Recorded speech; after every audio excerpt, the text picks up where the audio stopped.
Well, thanks for joining us, Charles. It's now been announced by the football club that you've been elected as the new chairman to take over from, of course, a very long-serving chairman in John Bowler. And Jimmy Rowlinson, who's been around the club and his family have been around the club for many, many years, is the new vice chairman. First of all, congratulations. And how does it feel? I'm really proud. I think we're both very proud, Jimmy and myself, and obviously very privileged to lead the football club in its 145th year. But I have to say, for the last 40 years of that, John Bowler has dedicated himself to the football club. Fantastic, absolutely fantastic.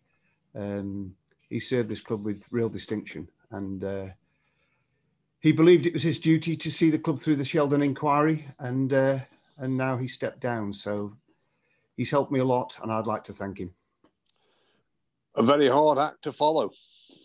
Hard act indeed. John did so many good things for this football club, but we've got a new board. We've got new directors. We've got new talents on the board. We've reorganised the finances of the football club and the shareholdings of the football club, and we'll start to put our plans together, which hopefully people will find exciting. I'm excited by it, so hopefully they will be. At the end of last season, it was fantastic that the football team went up into League One. But everybody knows it's been a very, very tough period for the club. The Sheldon report has been out, done and dusted. Everybody's had their say and done their things on that. As the chairman of the football club now, how are you aiming to move forward? And has there been any early progress made?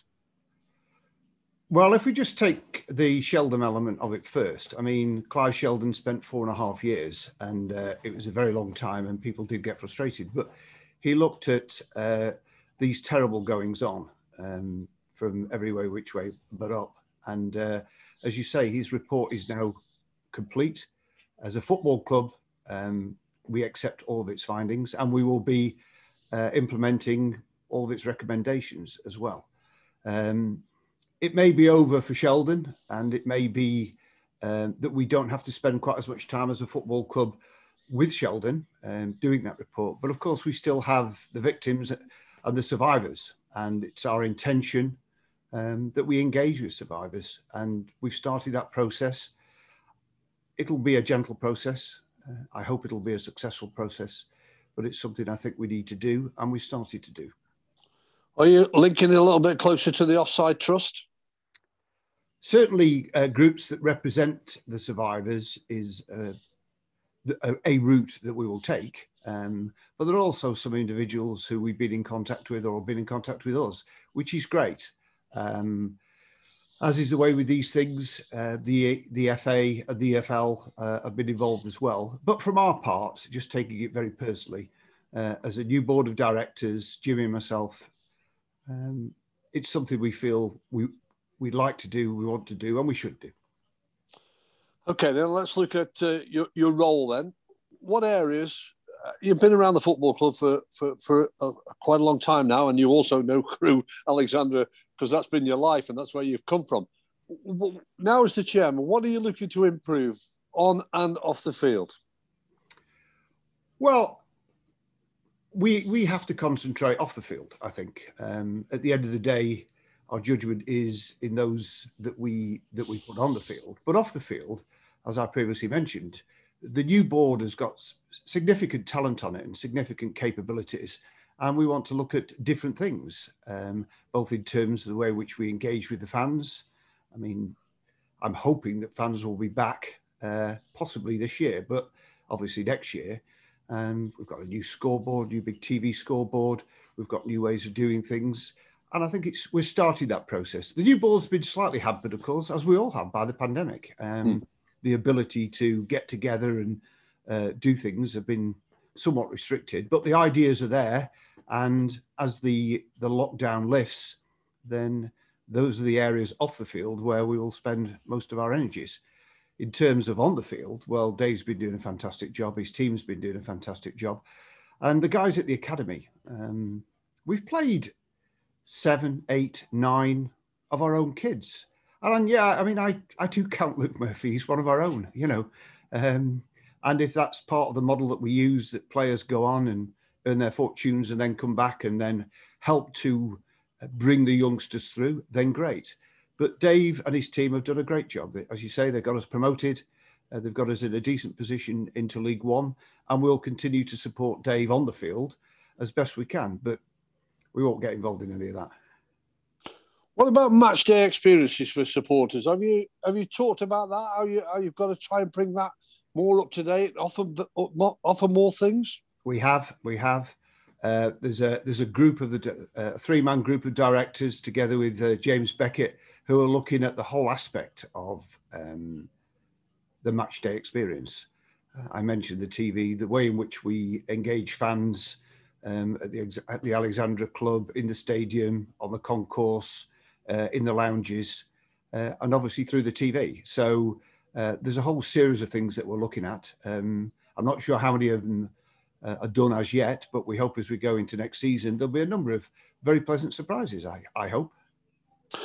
Well, the one thing that Mr. Bowler always said, and you will echo the same thing as well, this is a community football club, and you are very close to your supporters. Now, it's been a dreadful time for football supporters all over the country because they might have only seen a couple of games.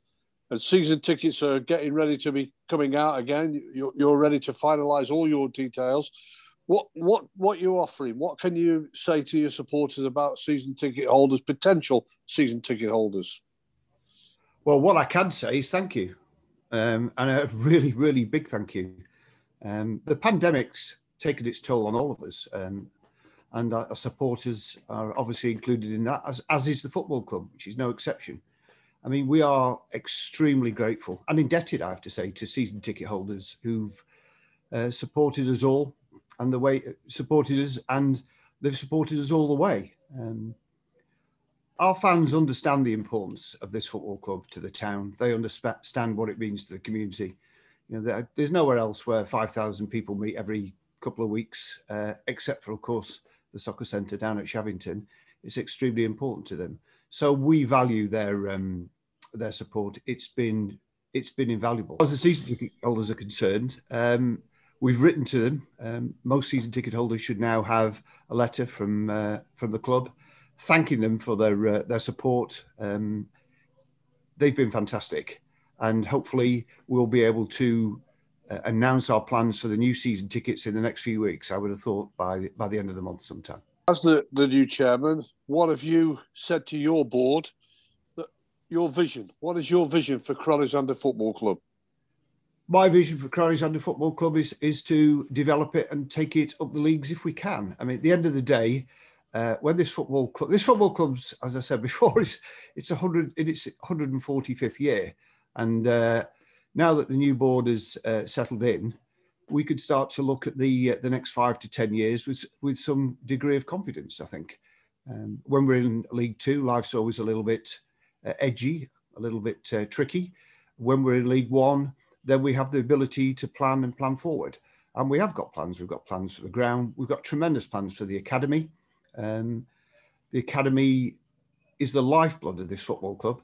And we're going to do an awful lot of work down there, both on the buildings, all the pitches are being ripped up, with the kids themselves, and in terms of staffing as well. So there's an awful lot of developments going to go on at the academy. Now, of course, for fans, well, and for us on the board, I mean, for fans, sometimes those developments take 8 or 9 years to see the fruits of them. But there's a lot going on down there. And in terms of the team, there's a significant upheaval in the team this year. We've got at least 8 players going out, and possibly as many as 10. Dave and his team have started working on that already.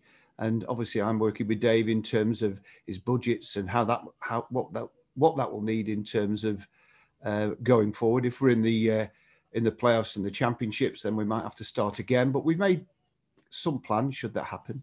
But for League One, there's a lot of work to do, and we've started to do it. So the immediate plans are to improve on what we've got, but it'll be evolution, Graham. It won't be revolution.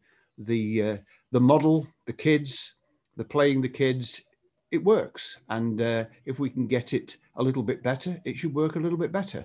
And that will see us playing some decent football and hopefully having a shy at the championship. I'm just wrapping it all up for you then. being a chairman of a football club is a challenge, but I'm pretty sure it's one that you're delighted to be involved in, and an exciting one. Yeah, it is a challenge, but it's great, isn't it? I mean, who wouldn't want to be? And we take the responsibility very seriously, but at the end of the day, it's enjoyable. Watching your hometown team play with hometown players in it is an absolute delight. And as I said before, it's an absolute privilege. So I look forward to the next few years with real optimism. And given the new directors and given the new position we find ourselves in, I think we can be confident in that optimism, I think.